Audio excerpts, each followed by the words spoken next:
නැන්දම්මල මාමල පුංචම්මල බාප්පල කල්පනා කරලා බලන්න. ඉතින් ඉන්න වෙලාවට පිළවෙක් ගණන් කරන්න. ඉතින් ඉන්න වෙලාවට දඬුවේනින් ගණන් කරන්න.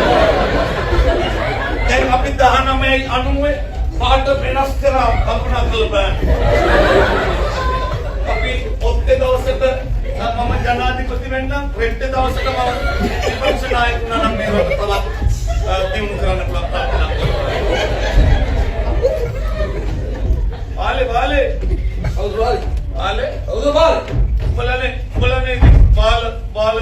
බාල අල්ලන් මුර්ගෙන ආවේ.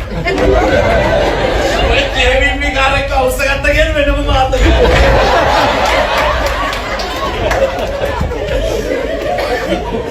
කැසිනෝ ගහන්නේ මේ අගුපිල්වල. කැසිනෝ ගහන්නේ හෝටල් වල තමයි. ඒතර මේ තියෙන්නේ හෝටලයක් ඉදි කරනවා. ඒ හෝටලෙට කැසිනෝ දෙනවා. එන්ටර්ටේන්මන්ට්. ඒක තමයි යාගේ වචන. කැසිනෝ නෙවෙයි. හැබැයි ඒ කැසිනෝ තමයි. ලංකාවේ කැසිනෝ ව්‍යාපාරිකයෙකුත් ඕස්ට්‍රේලියාවේ කැසිනෝ ව්‍යාපාරිකයෙකුත් එකතු වෙලා බුදු පිළිමයක් හදන්නේ. දන්සලක් හදන්නේ. මේ හදන්නේ කැසිනෝ තැන. Colombo City of Dreams hotel සංකීර්ණයේ ජනපති අතින් විවෘත වේ. හෝටලයේ කැසිනෝ සංකීර්ණය විවෘත කිරීම ජනප්‍රිය බොලිවුඩ් නළු රිතික් රෝෂන් අතින්.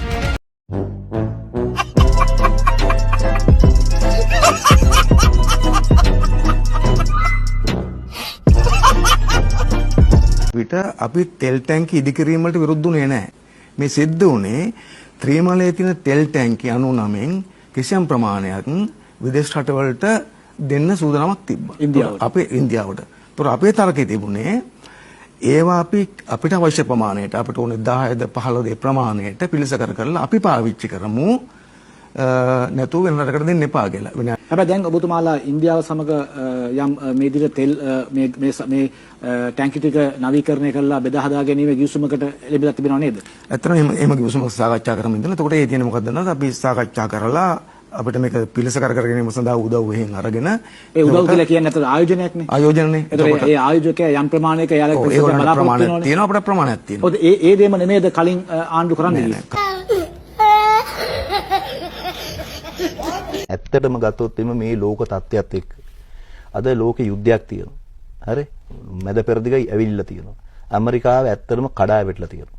මේ ඇමරිකාව ගහන්නේ ශක්තිමත් නැති හින්දා. එතකොට මෙන්න මේක නිසා අපිට ලොකු ආර්ථික අවකාශයක් හැදිලා තියෙනවා. ලෝකේ මැද පෙරදිග ආර්ථිකය හැදිලා තියෙනවා. අප්‍රිකානු කලාපය හැදිලා තියෙනවා. ඊට පස්සේ පැසිෆික් ආසියා කලාපය අපිට හැදිලා තියෙන ලොකු ඉඩකඩක්. ඒ වගේ ලොකු පොටෙන්ෂල් එකක් අපිට හැදිලා තියෙනවා. මරු මාරයි නියමයි එල කිරි එල පවුසි ආතල් පට්ට ආතල් ඩාන් ගානවා ඩීන් ගානවා මම තමයි හොඳටම කළේ. අපි දැන් මේ බදු පදනම පුල් කරන් යන්නේ. මේක හරහා කෙනෙක් බලෙන් බදු ගෙවන්නේ නෑනේ. ඒක ස්වච්ඡාවෙන් එන්නත් ඕනේ. සත්භාවයක් තියෙන මිනිස්සුන්ට තේරෙන්න එපා මේ ගෙවන බද්දෙක් මොකක් හරි වැඩක් වෙනවා කියලා. ඉතින් අපිට ඒක පේනවා වෙනවා. ඒකද අපිට පේනවා මිනිස්සු ස්වච්ඡාවෙන් බදු ගෙවනවා. ඒ වගේම අපි පොඩි තාක්ෂණික වැඩක් කරලා තියෙනවා. උදාහරණයක් විදිහට වාහනය ට්‍රාන්ස්ෆර් කරන්න ගියොත් තමිල්නාඩුත් අද ටින් සහතිකය. යන එක්කෙනාගේ ගන්න එක්කෙනාගේ ටින් සහතිකය ඕනේ. ඉඩමක් ගන්න ගියොත් ඔයා ටින් සහතිකය ඕනේ. ලොකු ඩිපොසිට් එකක් දැම්මොත් ටින් සහතිකය ඕනේ. ඔවා රනින් කරන්න හිටපු වැඩද? ඔවා රනින් කරන්න. එහෙමයි. රනිල් කරලා නැහැනේ මං කියන්නේ. මේ බදු ටික එකතු කරගන්න එක රනිල්ගේ වැඩක්වත් නෙක නෙමෙයි. මෙහෙම තියෙන රටට තව බදු ගහලා වැඩබද්ද වැඩි කරලා තව අලුත් බදු වර්ග හඳුන්ලා දීලා ඒ මදිවට අලුත් අවුරුද්ද පටන් ගන්නකොටම මේ ආණ්ඩුව ටින් එකකුත් දීලා මොන නැත ටින් එකක් නම් දුන්නා ටින් ගාලා යන්නේ. මේ ටින් ආණ්ඩුව අද රටේ ජනතාව හිස් ටින් එක බවට පත් කරලා පාරම්බානවා අපි ආර්ථිකය හැදුවා අපි ආර්ථික ගොඩ නැගුවා කියලා. ප්‍රශ්නාංක 4 අනුරාධ සායක කරු මන්ත්‍රීතුමා මෙම සූත්‍රයට අනුව ඩොලරයේ උච්චාවචනය තෙල් මිල ගණනය කිරීමට අදාළ කරගනු ලබන්නේද? විශේෂයෙන්ම ඇමරිකාවේ සම්බාධක දැම්මහම ඉරානට විරුද්ධව ඒ නැති වෙන තෙල් ප්‍රමාණය නිෂ්පාදනය කරන්න පුළුවන්ද කියලා ප්‍රශ්නයක් තියෙනවා. විශේෂයෙන්ම නොවැම්බර් මාසේ ඉඳන් අප්‍රේල් මාස වෙනකොට තෙල් භාවිතාව වැඩි වෙනවා. සීත කාලය නිසා. මෙන්න මෙතනදී අපිට තාම ලෝකෙ හැම එක්කෙනාම බලාගෙන ඉන්නේ නොවැම්බර් මාසේ මොකද්ද වෙන්නේ කියලා. සමහරු කියන 90ටයි කියලා. අනික් අය කියන එහෙම යන්නේ නැහැ කියලා. කොහොමවත් අද තියෙන විශාලම ප්‍රශ්නේ එකක් තියෙන්නේ ලෝකේ මේ තෙල් මිල ගැන.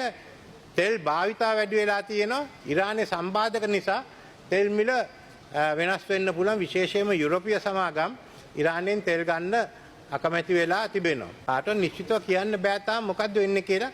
හැම එක්කෙනාම නොවැම්බර් මාසේ සම්බාධක වලින් පස්සේ මොකද්ද සිදු වෙන්නේ කියලා බලාගෙන ඉන්නේ. මේ සීත කාලේ පටන් ගන්න කවද්ද? සීත කාලේ ඩීසල් මිල වැඩි වෙනවද? ඉරානයේ සම්බාධක මොනවද?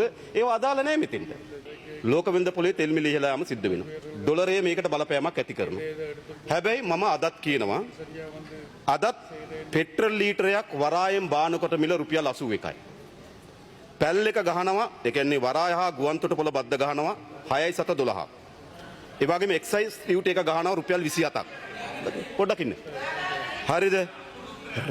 රේගු බද්ද ගහනවා රුපියල් 35ක්.